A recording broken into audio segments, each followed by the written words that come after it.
राम राम भाई लोगों।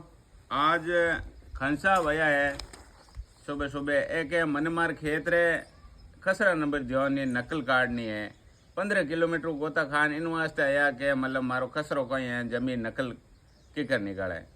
तो मैं थान बताऊं आजकल सब डिजिटल है। पिपाड़ तहसील वो चाहे पूरा जोधपुर जिलो हो या राजस्थान हो पूरो रेवेन्यू रिकॉर्ड है जो डिजिटल है। जमाबंदी काटनी हाव हो रही है। अपना खाता पोर्टल खोलो, जिलो चुनो, तहसील गांव चुनो और बट 3 ऑप्शन है, खाता नंबर खसरा नंबर नाम। खाता नंबर खसरा नंबर लगभग लोगों ने याद नहीं हुआ तो बट नाम आप नो टाइप करो। नो टाइप करते हैं यहाँ पर जीता गीता ही उन गांव में जमीन है जगह सब खुल जाएगी। तो घणो इनमें झंझट नहीं है, हाव हो रहा है। और खेतरो नक्शो देखनो है तो भू नक्शा पोर्टल में जाओ, बट जिलो तहसील आरई सर्कल गांव चुनो और पूरे गांव रो नक्शो खुल जाए। उनमें आप खेतरा खसरा नंबर गालो, आप खेतरो नक्शो भी निकल जाए। तो इन वास्ते कटे भटकने की जरूरत नहीं है। आप जमीन कितनी है तो आप बिल्कुल घर बैठे ही मोबाइल ऑनलाइन देख सको।